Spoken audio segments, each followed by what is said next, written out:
Hello बच्चों, आप सब कैसे हैं? अच्छे हैं? Very good. बच्चों, आज हम लोग चैप्टर स्टार्ट कर रहे हैं बायोलॉजी का, लाइफ प्रोसेसेस। Life processes. तो आज हम लोग पहले देखेंगे व्हाट इज लाइफ और लाइफ प्रोसेसेस कौन कौन सी हैं। लाइफ मीन्स क्या?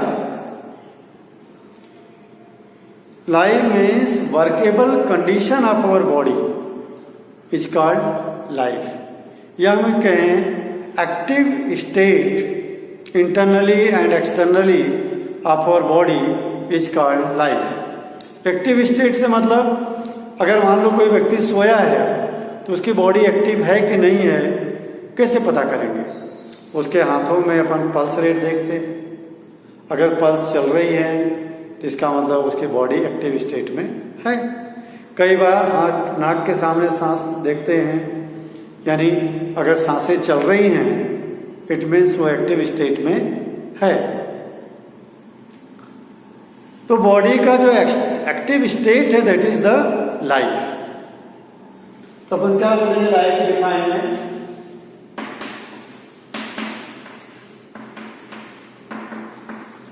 Active state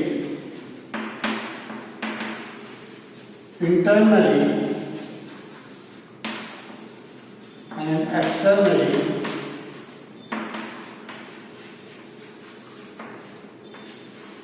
of our body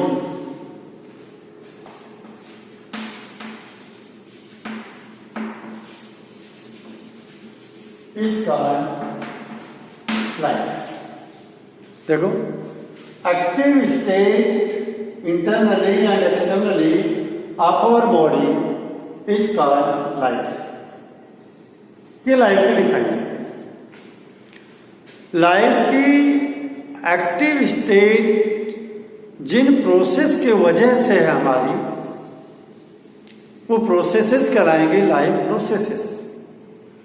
processes which keep on our body in active state are called life processes.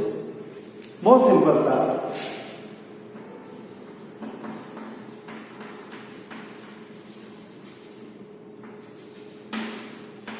Processes which keep on our body in active state are called life processes.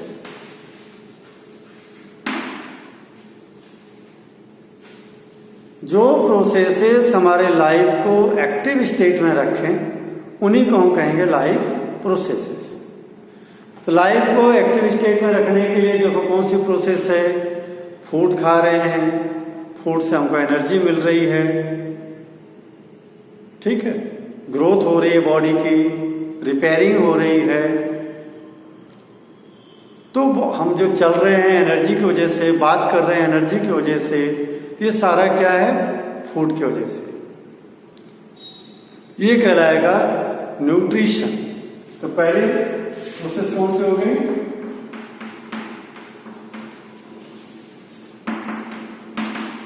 Nutrition. Nutrition को detail में पढ़ेंगे अभी, लेकिन nutrition का मतलब हो गया food को लेना, उसको डाइजेस्ट करना और उस फूड का यूज करना बॉडी के ग्रोथ के लिए, रिपेयर के लिए और एनर्जी के लिए। जब ये टॉपिक पढ़ेंगे तो उसमें डेफिनेशन भी लिखेंगे। Number 2, respiration. जो सांस ले रहे हैं हम लोग, ऑक्सीजन लिया और फूड खाया, तो ये ऑक्सीजन और फूड दोनों हमारे हर सेल को पहुंचते हैं। Food and oxygen both go to the each cell, और सेल के अंदर दोनों जाकर के रिएक्शन करते हैं आपस में। कौन कौन? फूड और ऑक्सीजन रिएक्शन करके एनर्जी रिलीज करते हैं। उसी एनर्जी से हम लोग चल फिर पाते हैं। तो ये जो प्रोसेस है फूड और ऑक्सीजन का रिएक्शन करना, ये है रेस्पिरेशन। तो रेस्पिरेशन भी होना जरूरी है, तभी एनर्जी बॉडी को मिलेगी। और इसका डिटेल हम लोग रेस्पिरेशन के टॉपिक में फिर से बात करेंगे। तो second process is the respiration.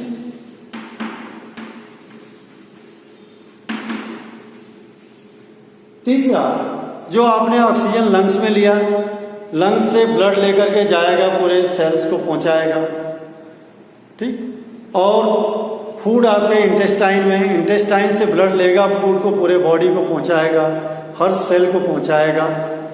This is the transportation, sending of material. Third process is the transportation.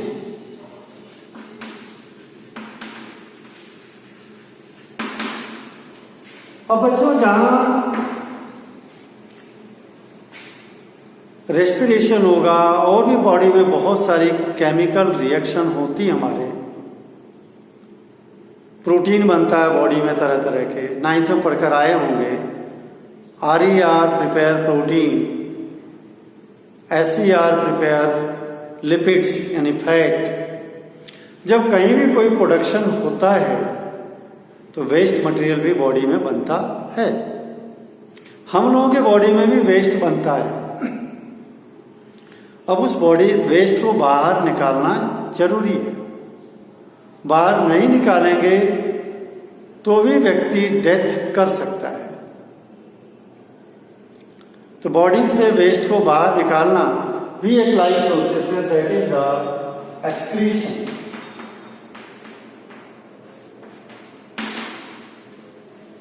Excretion, ये these are the 4 life processes which keep our body in active state। इन्हीं के वजह से लाइफ है, इन्हीं के वजह से जीवन है। इन चारों प्रोसेस में से सोच के देख लो, if anyone will get stop, if anyone will get stop, life will finish. चारों में से एक भी प्रोसेस अगर रुक गई, नहीं होगी, तो लाइफ खत्म हो जाएगी। इसलिए चारों का होना जरूरी है। कई बार लोग बोलते हैं सर रिप्रोडक्शन भी एक लाइफ की प्रोसेस है। नहीं बच्चों, वो लाइफ की प्रोसेस नहीं है। प्रोसेस है but it is not considered in the life processes. Reproduction से लाइफ नहीं है। हाँ, रिप्रोडक्शन जरूरी है जीवन को धरती पे चलने के लिए, एक पीढ़ी से दूसरी पीढ़ी, दूसरी पीढ़ी से तीसरी पीढ़ी,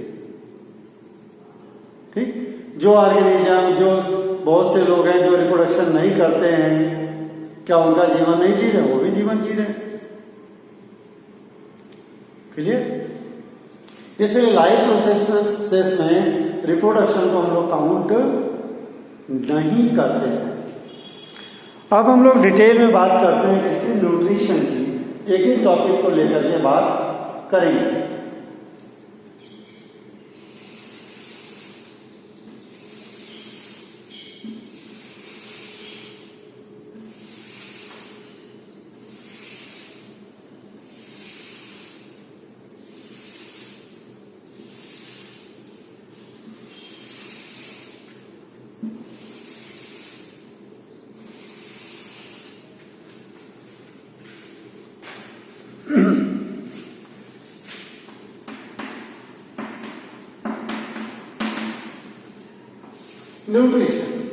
nutrition means intake of food, food को लेना, इट्स डाइजेशन, फूड को डाइजेस्ट करना, और उसका बॉडी में यूज करना। डाइजेस्टेड फूड का यूज हम किन कामों के लिए कर रहे हैं? 3 कामों के लिए। आप जब बच्चे थे, बच्चे से आज बड़े हुए, फूड नहीं खाते थे, क्या बड़े होते? नहीं होते। तो फूड जो है आपके बॉडी के ग्रोथ के लिए बहुत जरूरी है। दूसरा, डेली भाग दौड़ करते हो, खेलते हो, इसके लिए भी एनर्जी की जरूरत है। तो फूड की जरूरत किसके लिए है? एनर्जी के लिए।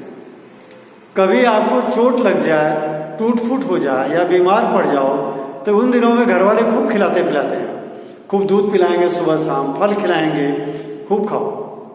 क्यों? क्योंकि शरीर में सेल्स बहुत सारी मरती है, नई सेल का बनना भी जरूरी है। ठीक, तो उससे क्या होगा कि रिपेयरिंग फास्ट होगी।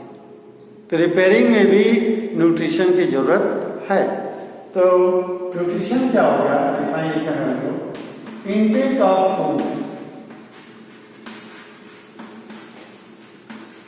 फूड का लेना, digestion of food,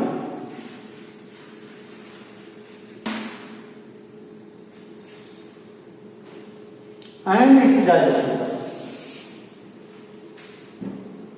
Intake of food, its digestion,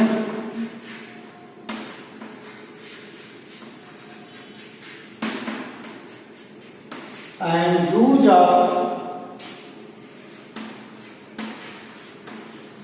digested food for growth, repair,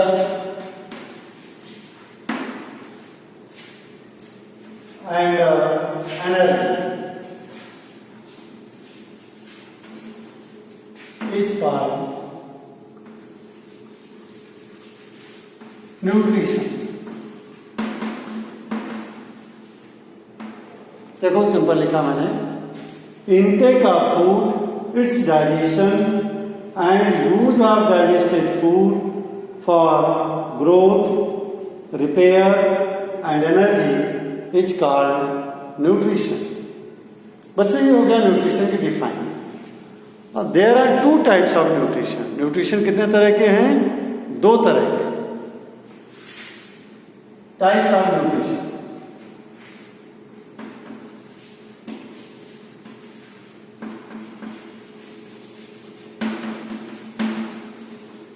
There are two types of nutrition. Number one, autotrophic nutrition.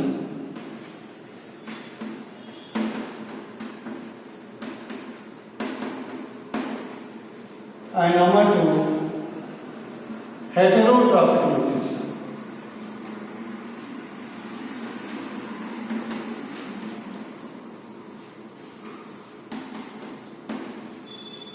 दो तरह के हो गए, ऑटोट्रॉफिक और हेटेरोट्रॉफिक। अब इन दोनों में थोड़ा सा डिफरेंस समझ लें, फिर हम ऑटोट्रॉफिक की डिटेल में बात करेंगे। दोनों को मैं डिफरेंस कॉलम बना के बनाऊंगा आपको, ताकि एग्जाम में एक बार आया था बोर्ड में कि right the difference between autotrophic nutrition and heterotrophic nutrition. तो डिफरेंस कॉलम में बना के लिखे रहोगे तो आप ऐसे ही एग्जाम में लिख लोगे।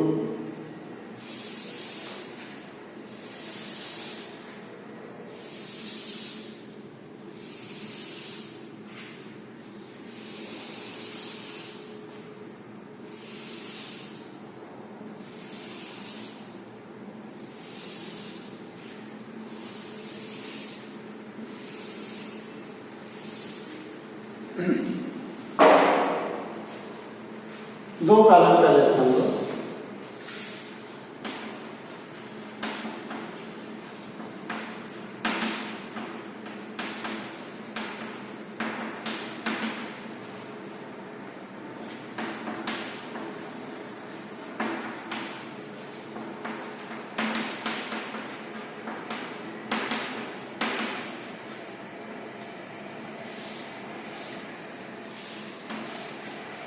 Autotrophic nutrition and heterotrophic nutrition.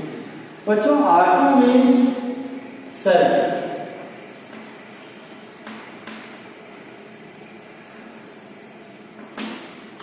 Auto means self,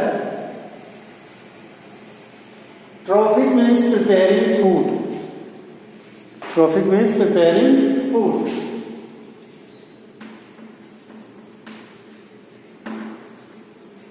जो ऑर्गेनिज्म अपना फूड स्वयं बना ले, कुछ ऑर्गेनिज्म हैं जो अपना फूड खुद बनाते हैं। अब बहुत से बच्चे कहते हैं सर हमारी मम्मी भी तो फूड बनाती है किचन में। वो फूड बनाती नहीं है, फूड की कुकिंग करती है। बेकिंग करती है, पकाती है, that is not preparing, that is the cooking.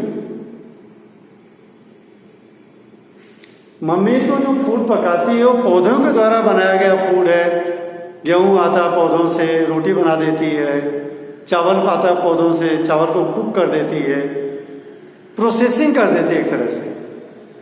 हालांकि अपन अगर नेचर ने जैसा दिया अगर वैसा खाएं तो बोलते हैं बहुत अच्छा इम्यून सिस्टम होता है, स्ट्रांग होता है, बॉडी बहुत अच्छी रहती है। अभी कोरोना काल में यही चल रहा था, नेचर ने जैसा दिया हमको वैसा खाओ तो बॉडी की इम्यूनिटी बढ़ेगी।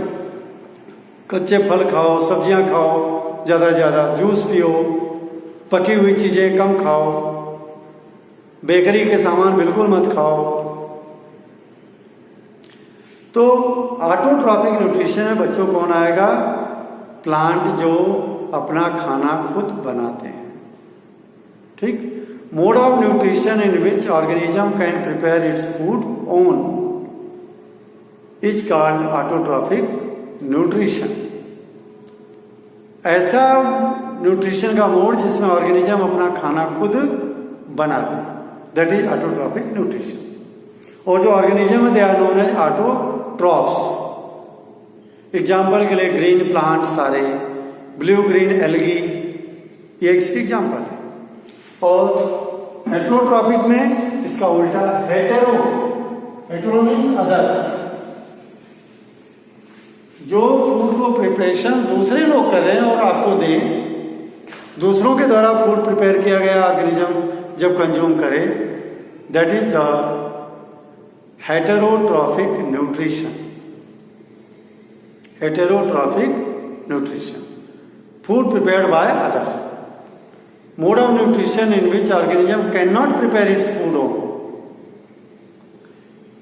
It takes food from other organism is called heterotrophic nutrition. Example में all animals, सारे एनिमल्स, सारे बैक्टीरिया, फंजाई, ये सब कैसे हैं? हेटेरोट्रॉफिक न्यूट्रिशन करते हैं। तो लिखो mode of nutrition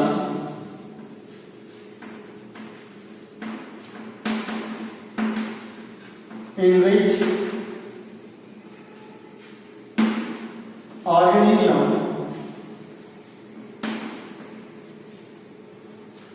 prepare its food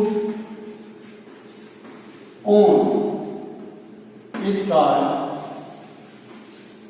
autotrophic nutrition.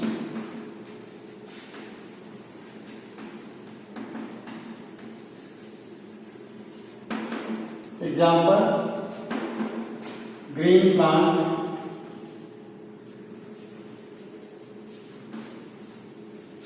and blue green algae.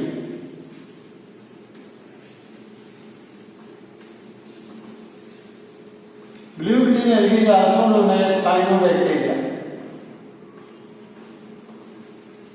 Blue green algae का दूसरा नाम क्या है?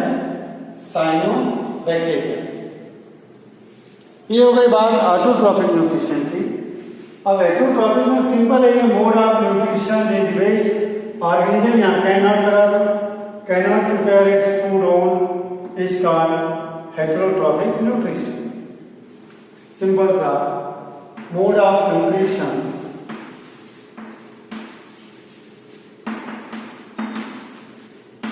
in which organism cannot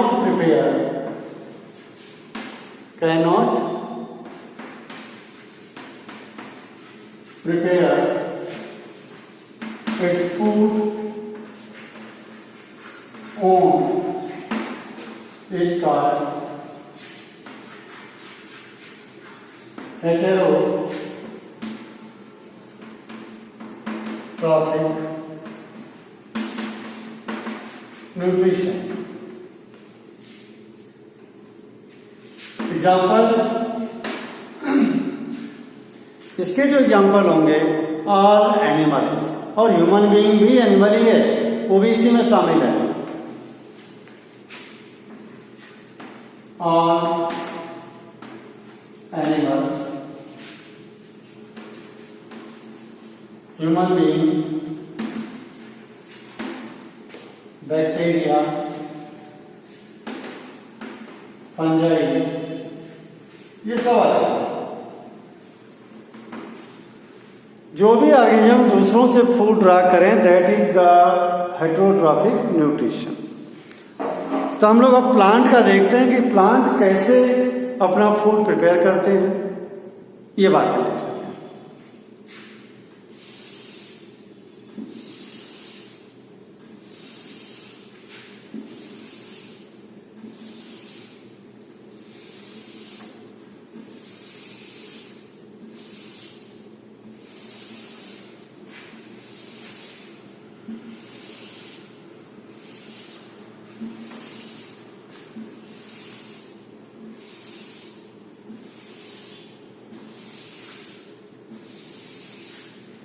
भगवान ने बच्चों प्लांट्स को बहुत बड़ा गिफ्ट दिया है। गिफ्ट में भगवान ने पौधों को क्लोरोफिल दिया है। क्या दिया है? क्लोरोफिल। क्लोरोफिल की मदद से वो सन की लाइट को ट्रैप कर लेते हैं और उसको केमिकल एनर्जी में बदल देते हैं, और हवा से कार्बन डाइऑक्साइड लेते हैं, मिट्टी से पानी लेते हैं। कार्बन डाइऑक्साइड, पानी और सनलाइट की मदद से अपना फूड प्रिपेयर कर लेते हैं। इस प्रोसेस को हम बोलते हैं फोटोसिंथेसिस। तो फोटोसिंथेसिस क्या है जरा देखिए।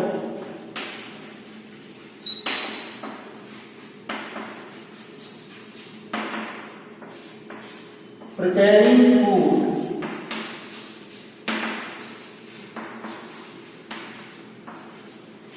by plant with the help of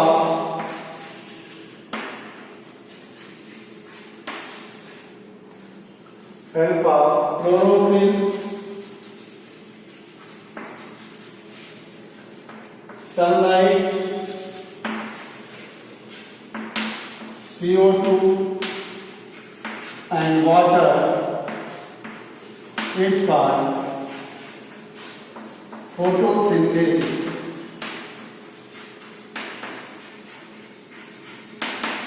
ये प्रोसेस डिफाइन छोटी क्लास में कई बार पढ़ा होगा आपने। Preparing food by plant with the help of chlorophyll, sunlight, carbon dioxide and water is called. अब स्टेप देखो, रियल में ये प्रोसेस की जो रिएक्शन हम लोग लिखते हैं वो लिखते हैं carbon dioxide plus 12 water molecule, sunlight, sunlight को किसने ऑब्जॉर्व किया? क्लोरोफिल। क्या बना देगा? Food C6H12O6 plus 6O2 plus 6H2। ये आपका यानी ग्लूकोज।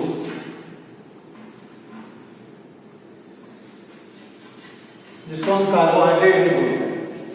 तो बच्चों ध्यान दो, यहाँ पे वाटर के 12 मॉलिक्यूल पार्टिसिपेट कर रहे हैं और 6 बार भी बन रहे हैं। यानी ऑक्सीजन की जो फोटोसिंथेसिस की प्रोसेस है वहाँ पे पूरे के पूरे वाटर मॉलिक्यूल यूटिलाइज नहीं हो रहे हैं, वहाँ वो मीडियम भी प्रोवाइड कर रहे हैं इस रिएक्शन के। ये फूड बन गया। लेकिन ये जो मैंने लिखा बच्चों ध्यान दो,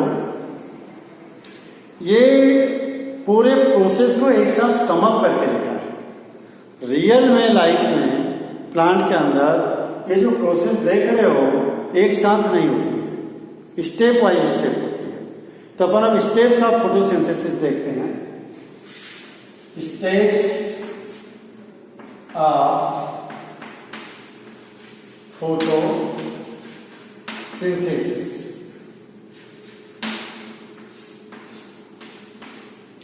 पहली स्टेप में क्या होगा? इन फर्स्ट स्टेप, इसको मैं याद कर देता हूँ, ग्लूकोज को, कार्बोहाइड्रेट यानी ग्लूकोज।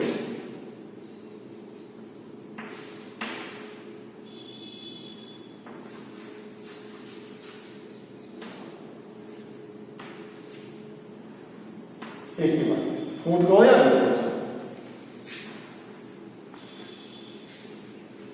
पहली स्टेप में क्या होगा, जो क्लोरोफिल है, क्लोरोफिल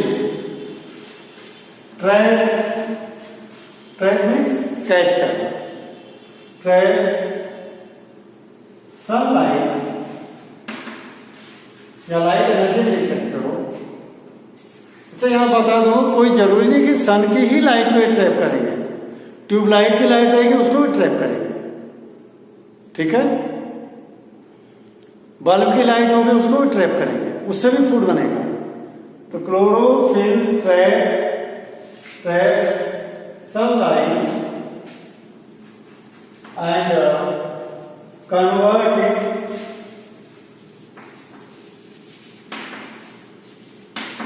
into chemical energy। इसमें बदल देते हैं इसको केमिकल एनर्जी। और सेकंड क्या होगा, सेकंड स्टेप में water molecule, water is break down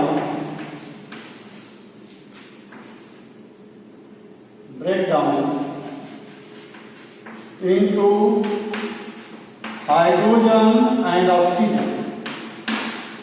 जो पानी का मॉलिक्यूल है उसको ब्रेक डाउन कर दिया जाएगा किसमें, हाइड्रोजन और ऑक्सीजन, सनलाइट का यूज करके। और जो ऑक्सीजन है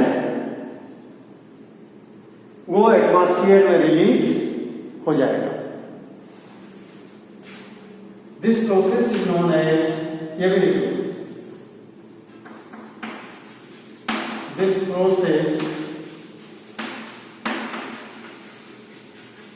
is known as photolysis। इस प्रोसेस को क्या कहेंगे हम लोग, फोटोलिसिस। तो इधर देखते हैं,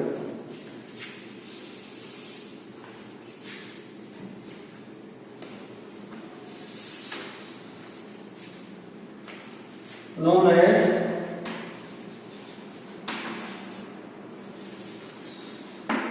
ये प्रोसेस कराएगी photolysis. Photo means light, lysis means breakup होना। लाइट एनर्जी के मदद से कोई चीज टूटती है तो उसको हम बोलते हैं फोटोलिसिस। पानी का जो मॉलिक्यूल है लाइट एनर्जी से दो भागों में टूट जाता है, हाइड्रोजन और ऑक्सीजन में, इसलिए इस प्रोसेस को बोलते हैं हम फोटोलिसिस। और ऑक्सीजन जो है एटमॉस्फेयर में रिलीज हो जाता है। Oxygen is released in atmosphere। यही ऑक्सीजन जो है एटमॉस्फेयर में रिलीज हो जाती है बच्चों, जिसको हम लोग रेस्पिरेशन के लिए यूज करते हैं। प्लांट की ही मेहरबानी है कि हम जिंदे हैं। प्लांट ही हमारे लिए ऑक्सीजन देते हैं, प्लांट ही हमारे लिए फूड देते हैं। इसलिए प्लांट को ही भगवान मानो, उन्हीं की पूजा करो। इसलिए हमारे ऋषि मुनि हमारे घरों में देवी देवताओं के साथ साथ में पौधों की पूजा करने का भी चलन है, रिवाज है। और थर्ड स्टेप में क्या हुआ, hydrogen combine with CO2 and form food, यानी ग्लूकोज या कार्बोहाइड्रेट। कार्बोहाइड्रेट एक बहुत बड़ी क्लास है, ग्रुप है। इसी के अंदर ग्लूकोज भी आता है, इसी के अंदर स्टार्च भी आता है, इसी में फ्रक्टोज आता है, इसी में सुक्रोज आता है। इतने सारे कार्बोहाइड्रेट्स के कंपोनेंट्स हैं। उनमें से यहां क्या बन रहा है, glucose. Hydrogen combine with CO2 and form food, यानी ग्लूकोज या कार्बोहाइड्रेट। कार्बन डाइऑक्साइड में हाइड्रोजन का जुड़ना, केमिस्ट्री के लैंग्वेज हम कहते हैं addition of hydrogen is called reduction. ये सेंटेंस हम ऐसे लिख सकते हैं, CO2 is reduced into food. Simple, CO2 is reduced into food. ये केमिस्ट्री के लैंग्वेज में बात हो गई, और आप अगर ऐसा लिखते हैं तो ये भी राइट है। तो बच्चों ध्यान दो, जो फर्स्ट पहली और दूसरी जो दोनों प्रोसेस हैं, they use the light energy. इन दोनों में लाइट एनर्जी का यूज हो रहा है, therefore they are known as light reaction. क्या कहते हैं इनको? Light reaction. और थर्ड स्टेप होती तो दिन में ही है, होती तो दिन में ही है, but it does not use the light energy, so it is known as dark reaction. एक पॉइंट भी लिख लो नोट लगा करके। First and second stage are known as light reaction.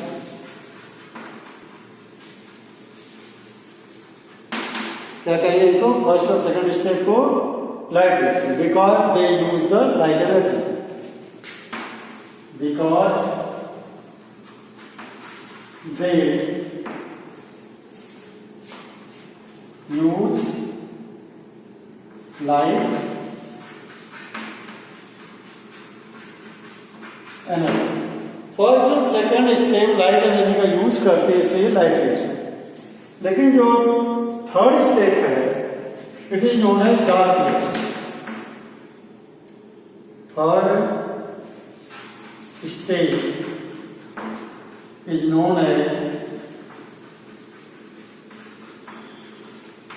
Dark reaction.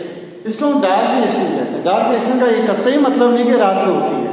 It does not takes place in night, it takes place in day time, but it does not use the light. बच्चों ये थोड़ी छोटी छोटी बातें हो गई, तो कुछ बातें और इसके बारे में 2 पॉइंट और बताना मुझे, इसको रब कर देता हूं मैं। ये बहुत आईएमपी है, steps of photosynthesis. Steps of photosynthesis में पहले क्या होगा, क्लोरोफिल सन की लाइट को ट्रैप करेगा और केमिकल एनर्जी में बदल देगा, और वाटर मॉलिक्यूल जो है दूसरे स्टेप में टूटेगा हाइड्रोजन और ऑक्सीजन में। ऑक्सीजन हवा में चली जाएगी, एटमॉस्फेयर में, उसका यूज हम लोग करते हैं रेस्पिरेशन में। और जो हाइड्रोजन है वो कंबाइन होगी किससे? कार्बन डाइऑक्साइड से, और बनाएगी फूड।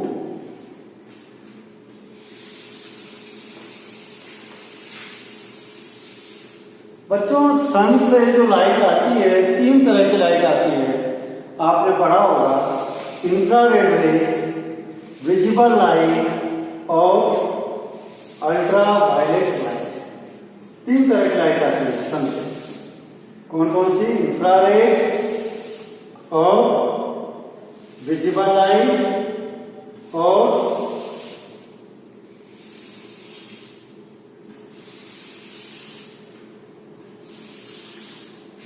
अल्ट्रावायलेट। लेकिन फोटोसिंथेसिस में केवल विजिबल लाइट का ही यूज होता है। इंफ्रारेड रेज और अल्ट्रावायलेट रेज का यूज फोटोसिंथेसिस में नहीं होता है। तो कितने तरह की लाइट आ रही है सन से? 3 तरह की। 3 में से कौन सा यूज हो रही है फोटोसिंथेसिस में?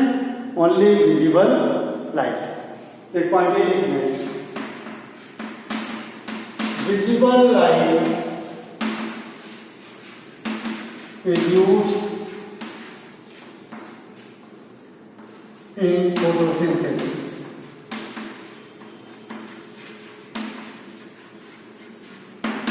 फोटोसिंथेसिस के प्रोसेस में विजिबल लाइट का ही यूज होता है। इंफ्रारेड रेज और अल्ट्रावायलेट रेज का यूज नहीं होता है। ये भी लिखो, infrared rays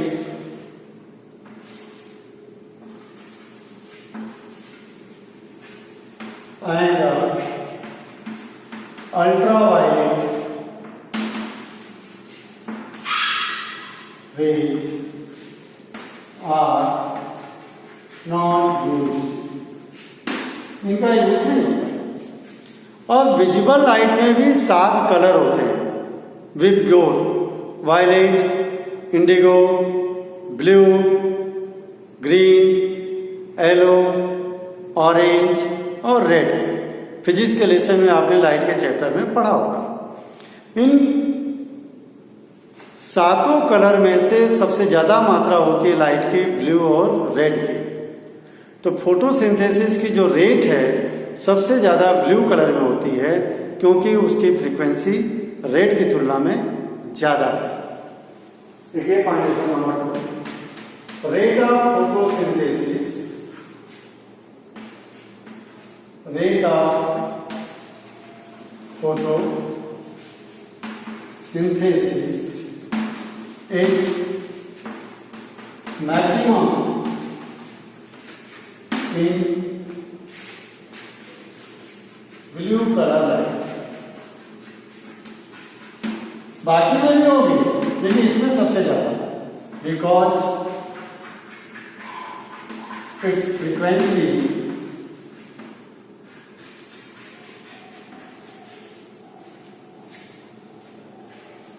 is more than frequency more है, इसका मतलब उसके पास एनर्जी ज्यादा है। जिसकी फ्रीक्वेंसी ज्यादा उसकी एनर्जी ज्यादा, जिसकी फ्रीक्वेंसी कम उसकी एनर्जी कम। रेड लाइट की फ्रीक्वेंसी कम, वेवलेंथ ज्यादा है, वेवलेंथ ज्यादा से उसमें एनर्जी कम है, लेकिन फ्रीक्वेंसी उसकी कम है, इसलिए एनर्जी भी कम है। बच्चों आज मैंने ऑटोट्रॉफिक न्यूट्रिशन के बारे में आपको सब बातें बता दिया। इसमें थोड़ा सा रोल अगर अपन को समझना है तो कल समझेंगे अपन कि कार्बन डाइऑक्साइड एटमॉस्फेयर से कैसे आती है अंदर और ऑक्सीजन बाहर कैसे जाती है। ये बात थोड़ा सा यानी स्टोमेटा के बारे में बात अपन कल और करेंगे, तब जाकर के हमारा ये ऑटोट्रॉफिक न्यूट्रिशन कंप्लीट होगा। ओके बच्चों, हैव ए गुड डे।